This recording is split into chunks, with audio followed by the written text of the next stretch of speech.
So, Barbara, we're outside Tudor Crystal. Why is the shape of that building round?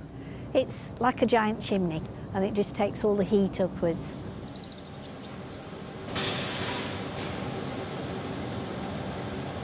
But it really is a sort of an English model of a glass factory. And how many are working now in the Black Country? One. And that's this one? Yes. And the idea is you get a draft so you don't get any Yes. fumes hanging around? Yes, that's it, yeah. Let's go and have a look. Not at all.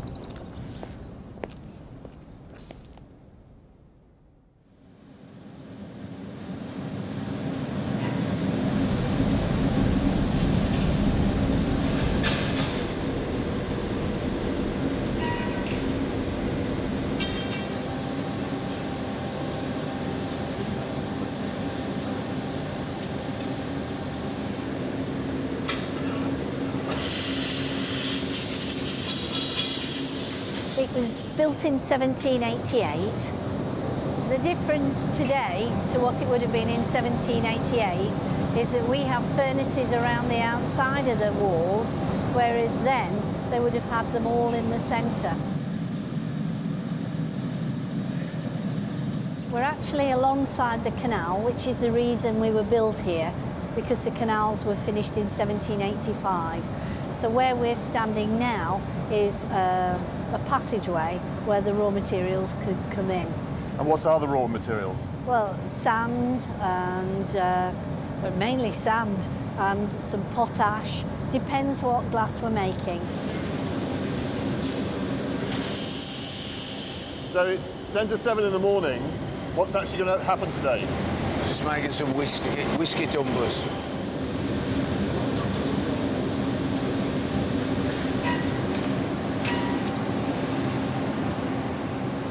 And I'll run it off the iron, give it Colin, who then shapes it.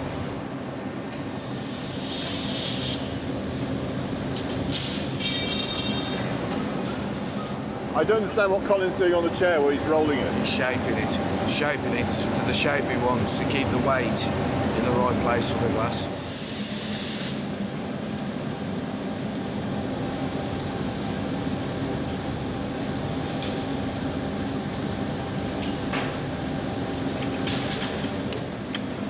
Then he'll tap it down to get the weight in the bottom of the glass. Then he'll go into the mould, he'll blow it in the mould.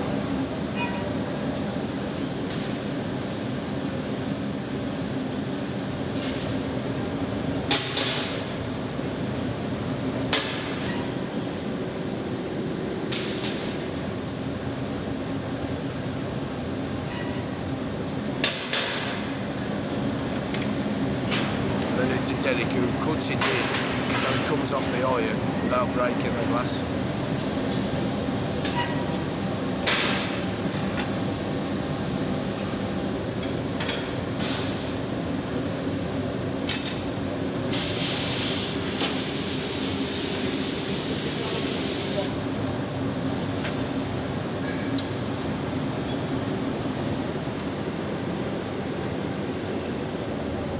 So you work in a team of 4 people, is it? Yeah, normally 4, yeah. So you must know each other pretty well. Yeah. Too well.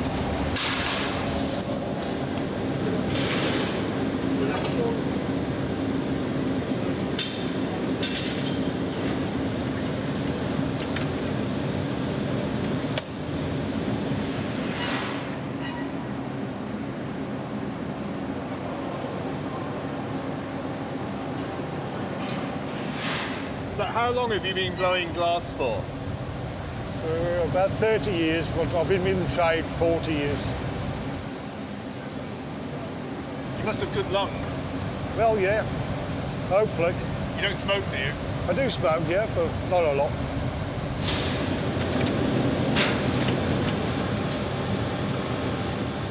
And when you're working, how do you know exactly what everyone's doing? Everybody knows what they've got to do. Everybody knows where to stand. Very, very rare anybody gets burnt, so it's just experience. So So have you ever been burnt after 30 years in the business? Oh yeah, you do get burnt occasionally. Don't happen very often though.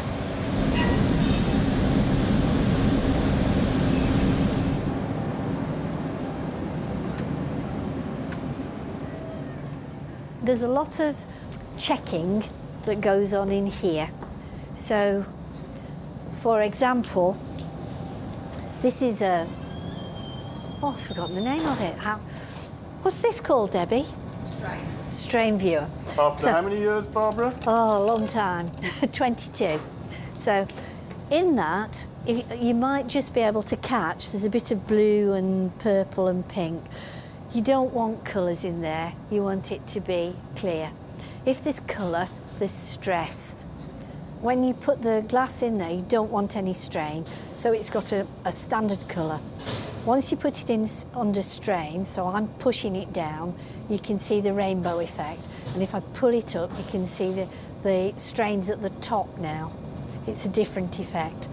Through here, Debbie is cutting tubing, and what she's doing is using a hot strip of metal to cut it.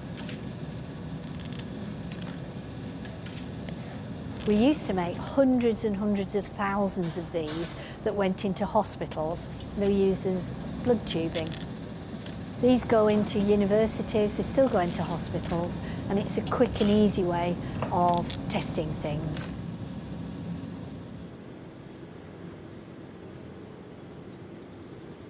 So this is your last day at Tudor Crystal. How do you feel?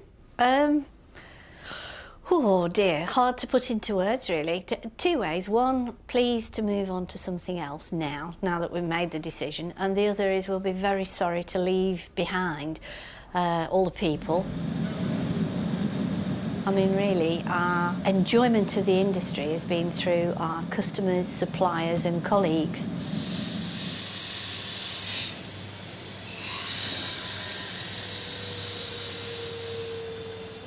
Jill over there will receive the glass and check it over for quality, and then it's processed so that you don't have the hard edges. Can you just put something on?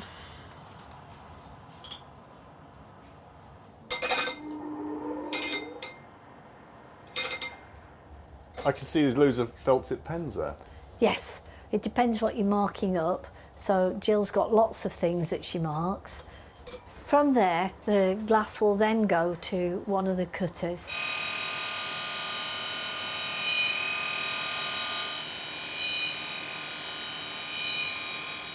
You are a bit like a living museum, whereby this is the only real factory in the Black Country where glass blowing still exists. Yes, we are a living museum, you're quite right. The techniques in the whole industry haven't changed much over 100 years, certainly over 100 years, haven't changed much at all. Yes, you could buy machine-made product, but then that takes us away from what we're renowned for. We are 30% full lead crystal, so you get this high refractive index, and it sparkles and it shines, and people love it.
This area is part of what we call the warehouse. These vases on here at the moment, they are a vase, great big piece of glass, and that will be chopped off at the top and then ground and polished, and then that will be cut with a pattern on.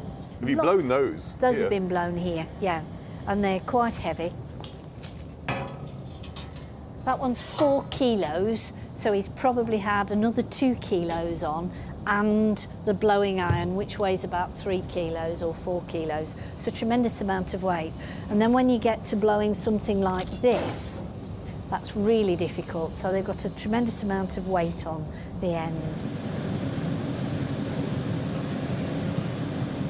I don't understand after 40 years blowing glass how you can learn more. Every day it's different. The glass is never the same. You have to adapt every day to the glass, what the glass is telling you to do. So you respect glass? I've never been burnt by it. So, not molten glass anyway.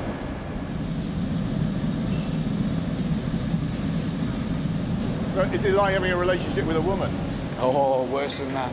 Worse than that. I fell out with some women, but not as many as times as I have with an iron.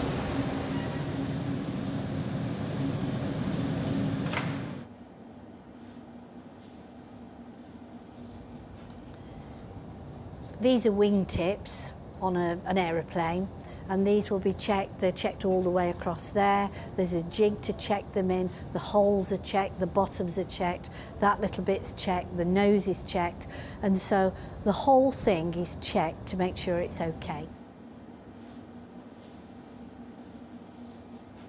The green glass you can see at the back, that's night vision goggle compatible glass.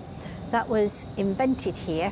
We can only make it in small quantities because it makes a nasty glass in that it has no working properties. It has to be right because you can't afford for a pilot to die or for his plane to go away. So we're looking at maybe £14 million when that happens. So you're the MD of ET who bought Tudor Crystal about a year ago.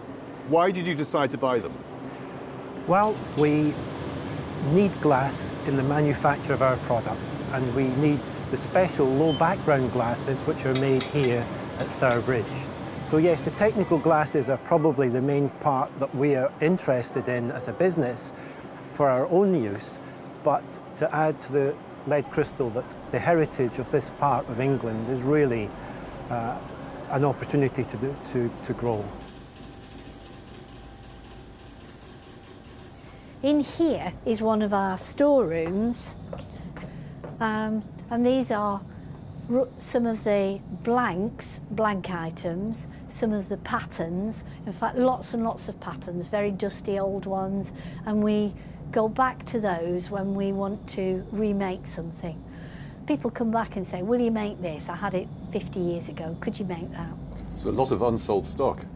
Well, yes, because you make a lot to make it economic, because glass making is very expensive. Gas bill on average 10,000 a month. So you have to generate a lot of things in order to pay that.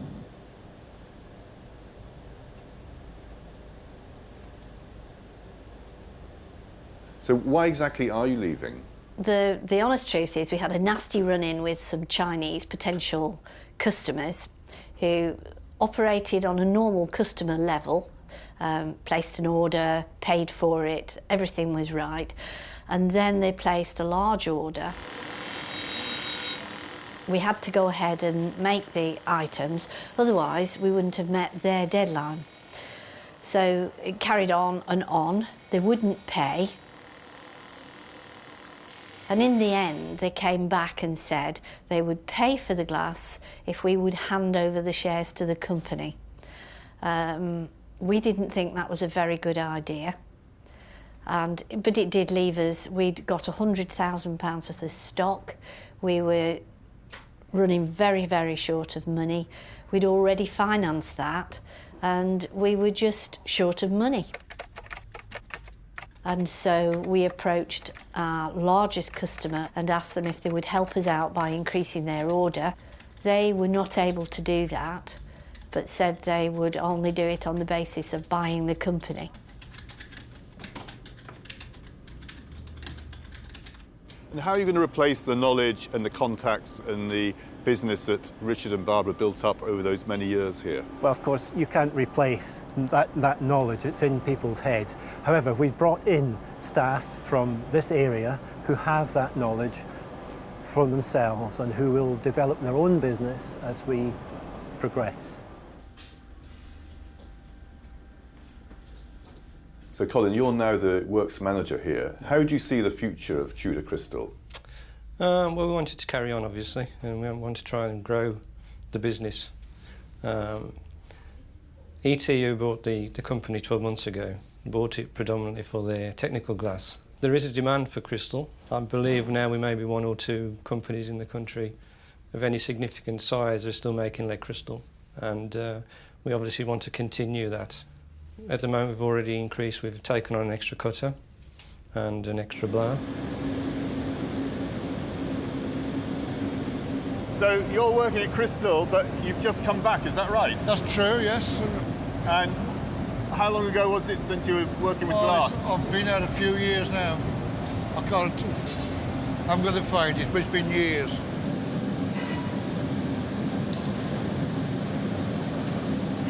And the opportunity come up to get back in the glass.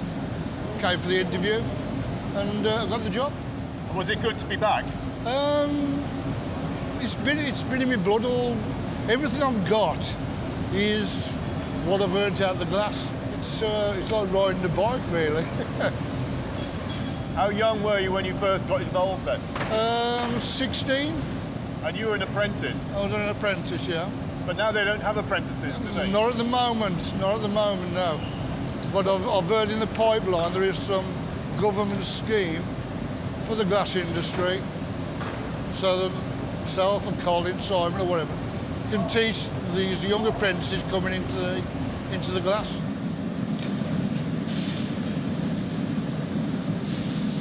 I hope it's going to continue.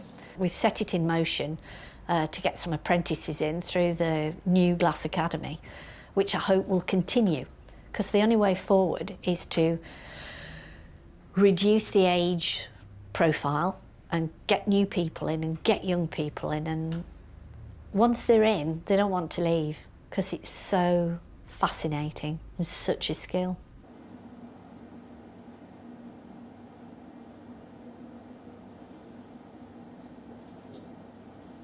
This area is a traditional way of keeping coloured rod, a lot less than there used to be now. There's a myriad of colours.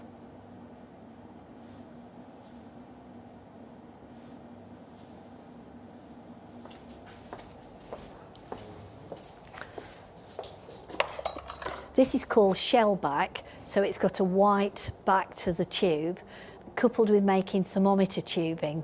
It'd have a blue line down the back, or it might even have a red line down the back. And the skill of the glassmaker in getting that spot on, because after all, it was going into a thermometer.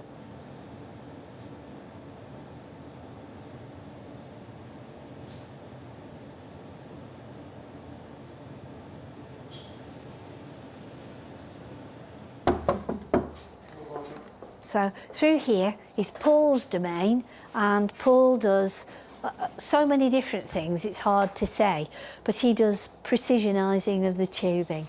I see he's precisionising a ham sandwich right now. He is indeed, Turkey. yes. Turkey. Oh, sorry.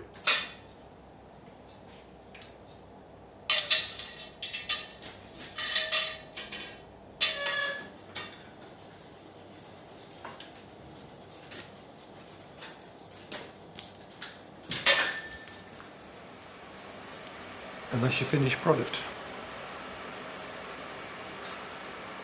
And that's as simple as it is. Do you understand glass now, would you say? No. It changes from day to day. But you must respect glass. Yes. Very much so. Sometimes you walk away, it gets to you, but you've still got to come back and do it. I can't imagine you've been defeated. I try not to be. Well, I don't get upset now. I'm quite calm. The gentleman who used to work in here before Paul used to get to the end of the day and he gave up. He was a very particular person and he gave up putting his tools away because we have, as all glassworks have, a certain presence, and it used to move his tools about, and they'd disappear at night, but they'd always be there the next morning. And so everybody has this problem here. Things get moved. If you're called out at 3 o'clock in the morning to walk through the glass house, it's eerie. But at 3 o'clock in the morning, there's strange noises. It's very, very strange. So do you think it's haunted? I wouldn't say it's haunted. It's the building, it's the age, it's the wind, it's the temperatures. You think someone's walking behind you.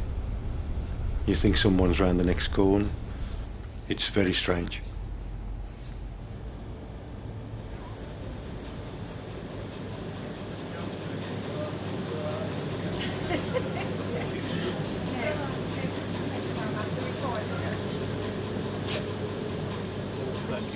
We are building on the work that Richard and Barbara have done over the last 10 or more years in growing this business, and we wish them well for the future, and I hope that we can build on what they've done for us so far.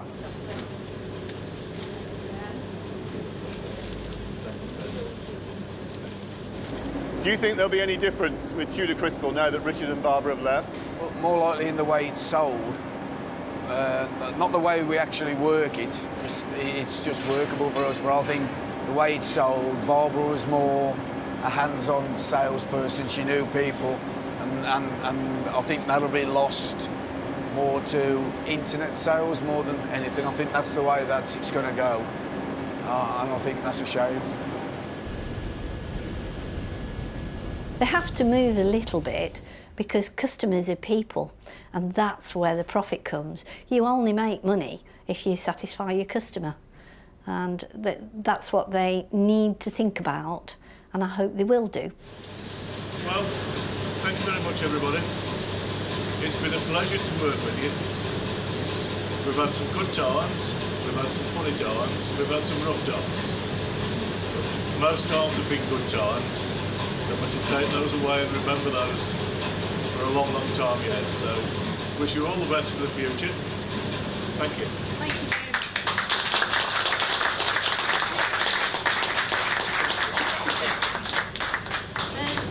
Paul's brought some sparkly wine in, which is upstairs, but I don't know whether Colin will let me drink it, but it's upstairs, so... So I think Simon wants to say a few words. Yes, thank you. Simon. Thank you. Carry on, proceed. Is that better? I'm lost for words. That's a first. Well, it's been great working here. Thanks for all your help and your support. I suppose everybody else feels the same as well. Well, I do anyway. It's been, and it's been lovely, apart from them gloves that I've put the hour, which was an old pair. But thanks anyway, it's been lovely. Lovely speech. Thank you. Very good workforce. There's good knowledge here. In fact, I've worked with some before because it's such a small area that people keep coming back into it, you know. So I'm quite excited. I think it's going to happen, you know.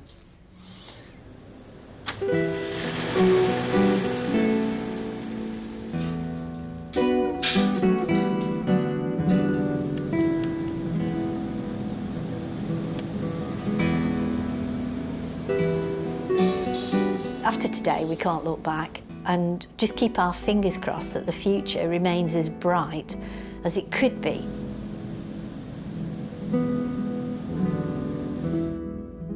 We need to be able to keep places like this going, and as a working concern. It's no good having it as a museum. It has to pay for its keep. And I can see that it could keep going for many, many years. That's your face, right? Okay, look at me, all look at me. Big smile. Okay, and now cheese. 1, 2, 3. There is glass. Yeah, glass. I 1, 2, 3, glass. Yes. 1, 2, 3, glass. That's it. Thank you.